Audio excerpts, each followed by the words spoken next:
When you hear the name Brad Bird, what movies tend to come to mind? Some might think of The Incredibles, the high-intensity, action-packed masterpiece about a family of superheroes trying to fit in a world that ostracizes them. Others may think of Ratatouille, the brilliant, well-crafted film of a rat trying to inspire and enrich others in a skill he shouldn't be able to perform. Hell, some of you are probably weirdos and immediately think of Incredibles 2 before the first one. But while these films are all amazing in their own right, I think that there's one other that not only stands alongside them, but surpasses them to become, in my opinion, one of the greatest animated movies of all time.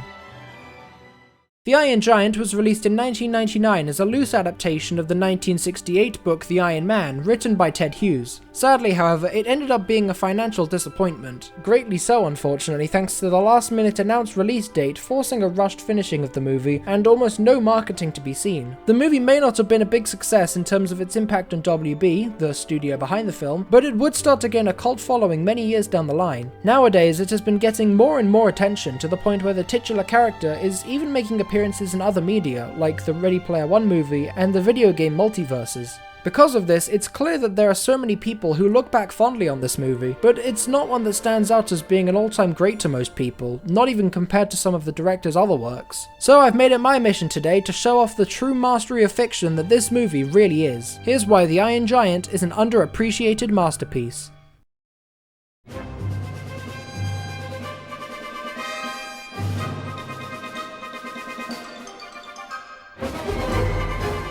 The movie is centered around a young boy named Hogarth in 1950s USA during the infamous Cold War.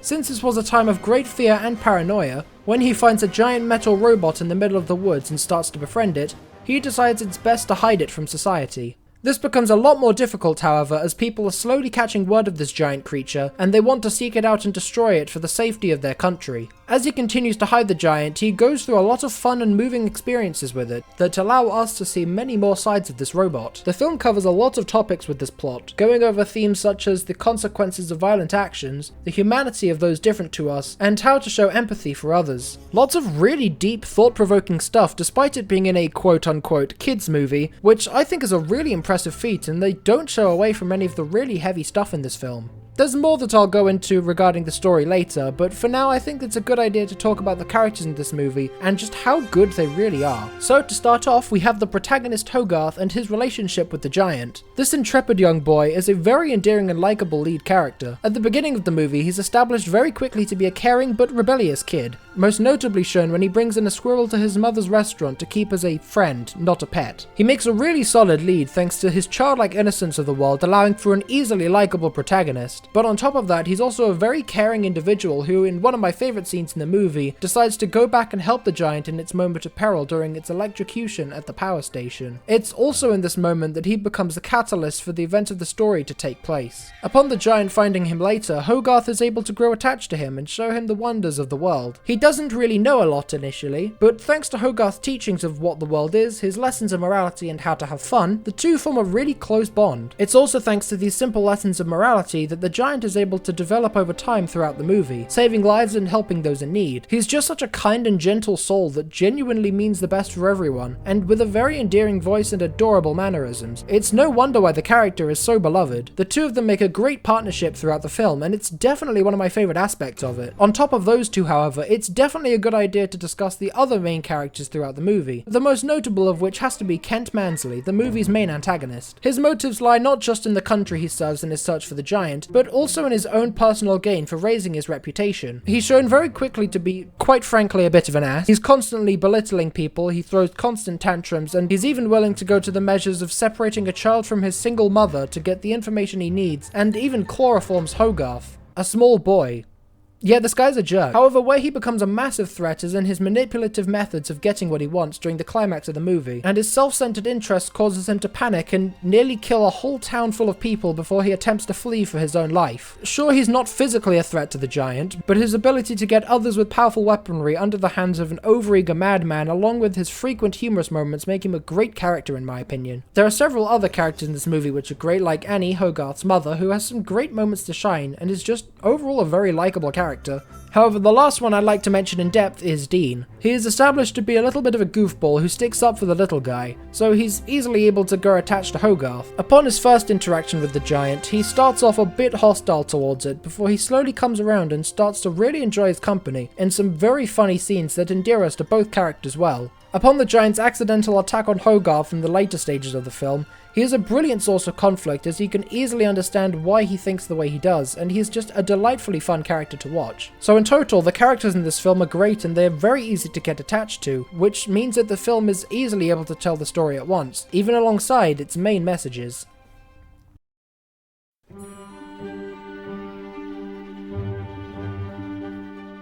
Now, this animated gem isn't just about goofy giants playing around. There are some really deep themes and messages within this film that are made so well. Now, at the core of this movie is themes of friendship and compassion as we see Hogarth's interactions with the giant throughout the film slowly making an impact on what kind of person the giant is. However, it's not all jovial stuff to see here, friends, as there are also some very heavy themes of paranoia, most notably shown in the character of Ken Mansley and the time period that the movie is set in. As I mentioned before, the film is set during the Cold War in America. This fits amazingly into the film as the people in this town are naturally going to be a lot more cautious around new potentially dangerous things like the giant, which increases the sense of fear for the giant's well-being throughout the movie, but it also gives the central antagonistic forces an understandable motive as well. Even though Kent is heavily established to be a douchebag, the job he intends to commit makes sense, and his frequent freakouts regarding the potential hazards in place make the danger involved feel all the more real, and the messages come across even more clearly. One last message I'll be pointing out is the idea that you are who you choose to be,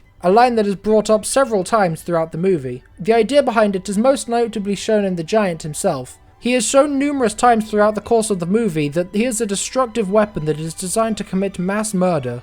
This is especially shown near the end of the movie, where we can see what kind of killing devices are stored within the machine. However, thanks to the teachings of Hogarth, he is slowly able to come to learn about the wonders that life has in store, as well as the great experiences that can be had here. Soon after that, the army attacks the giant, and it seems like Hogarth has perished from the attack, to which the giant is devastated to see. Immediately afterwards, the giant is attacked once again and reverts back to his primary attack settings thanks to the sadness and anger taking him over, leaving him unable to control his actions. He goes on a rampage, attacking everyone in sight and ends up almost killing Hogarth after seeing that he's still alive. However, he is eventually able to resist the programming and revert back to the good person that he really is. It's a great scene that shows off terrible things that people can do and why they might do them, while also making sure that the giant isn't acting out of character. A scene that fully justifies its premise and is a really emotionally powerful one. So yeah, this movie has a lot of things to say which I think are pulled off spectacularly thanks to the brilliant directing work from Brad Bird. He had a lot of stuff to say in this movie, and I think he worked really hard to get it out there.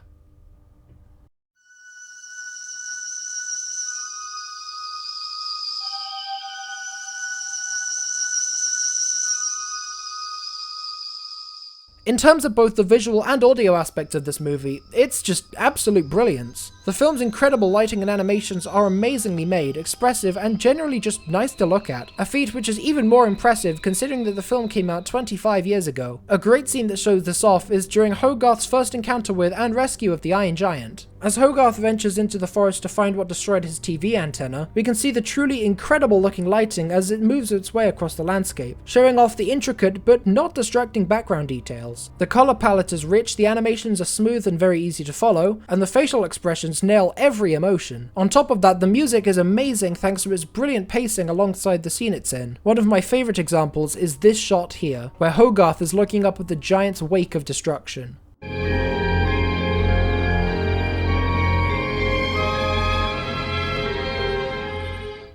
The intriguing music paired with the incredible visuals gets the viewer picturing what kind of monster this giant is going to be. The whole movie is filled with these amazingly animated scenes with superb soundtracks to them. Some of the other ones that come to my mind include the opening giant encounter. This scene is very tense thanks to the rain, low visibility, and the great musical cues. Another scene to bring up would have to be the giant's initial interaction with Hogarth in the forest. The brilliant use of the music raising in volume as the camera pans up to the giant's head is top notch.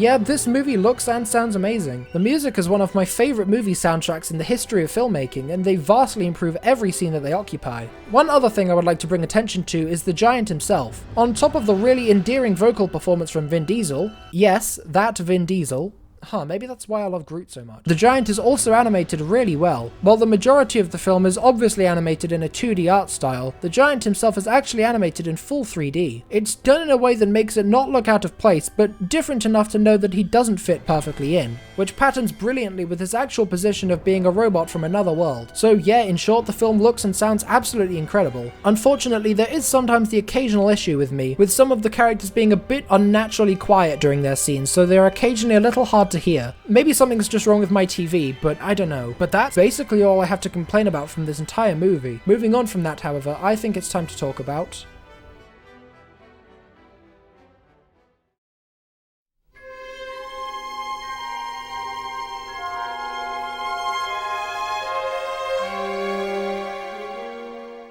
Now, there are several scenes within this movie that are just so incredible that I basically just have to give them a category all their own. The reasons for why they're so good varies from scene to scene, but regardless, I will be discussing them all here. There are just so many, however, that I'm only going to be discussing my 3 favourites in detail, but there are other really great ones here which deserve to be mentioned. The intro sequence is, as I said before, very tense and spectacular visually. Hogarth's first encounter with the giant is amazing. The giant's reforming powers in action is spectacular to watch for the first time and makes the giant feel even more magical and wondrous. Hogarth's constantly changing prayer as he tries to get the giant's hand to leave the situation is hilarious. His rant while drinking espresso is equally funny. All of Dean's bonding interactions with the giant are charming, and the whole ending climax is tense and very entertaining. The movie is just filled with so many great moments that I just had to bring up, but now that those are out of the way, I'll go more in depth with my 3 personal favourite moments in the whole film that stuck with me more than any other. The first scene I'll be talking about is just after the army has left Dean's scrapyard. Hogarth and the Iron Giant are playing around, with the giant wearing a huge S on his chest, mimicking Superman's common look. Hogarth points a toy gun at the giant, activating its automatic programming. The giant instinctively shoots a laser blast at Hogarth, just as Dean is able to get him out of the way. The two of them hide for a moment before the giant finds them, to which Dean yells out to it,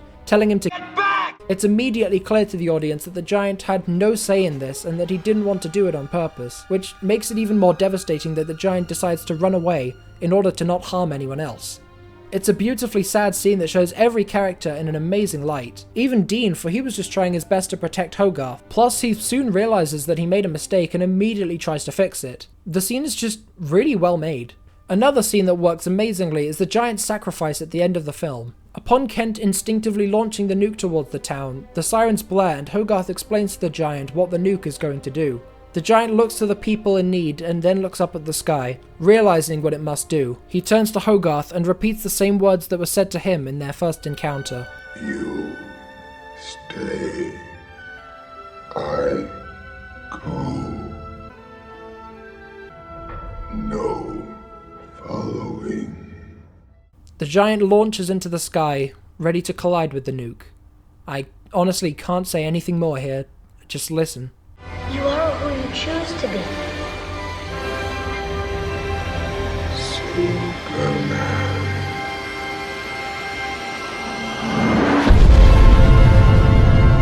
It's a brilliantly impactful moment and one that I still cry at to this day.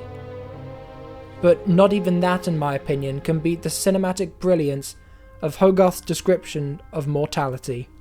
During an outing with the giant, the two of them encounter a deer in the woods. The giant, in his childlike innocence, moves to touch it, at which point the deer is alerted to danger and runs off. Suddenly, the sound of a gun blast goes off, revealing that some hunters have shot the deer. The hunters run at the sight of the giant, leaving their guns and the body behind. The giant looks sadly at the deer, confused, even trying to pick it up as he doesn't understand what's going on. Hogarth tells him to stop, and soon after, they return to the scrapyard. The aftermath is a scene where Hogarth has to discuss the really heavy concept of mortality to the giant in his attempt to console him with that inevitability. It's probably my favourite scene in the film, not just thanks to its excellent blue colour palette, which matches the tone excellently, but with the brilliant idea that the giant has to come to terms with the concept that things can just die, and that one day even he will die, but that's not necessarily a bad thing, as, in his words, Souls don't die.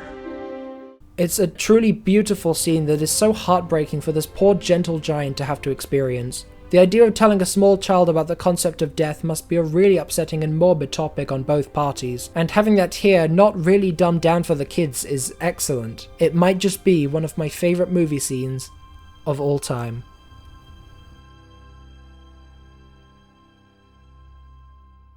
So, The Iron Giant, am I right? It's a truly phenomenal film that, like I touched on previously, I don't really have any major issues with at all. It makes the unfortunate financial flop that this film ended up being feel even more upsetting, as it truly deserves to be seen by everyone. But there are so many others that have not gotten the chance to see it for themselves, so I just wanted to spread the love for it a little more, as it's a film that really means a lot to me. It's not only one of my favourite movies ever, but one of my favourite pieces of media ever made. And I have no problem with giving it a 10 out of 10. An unforgettable and underappreciated masterpiece.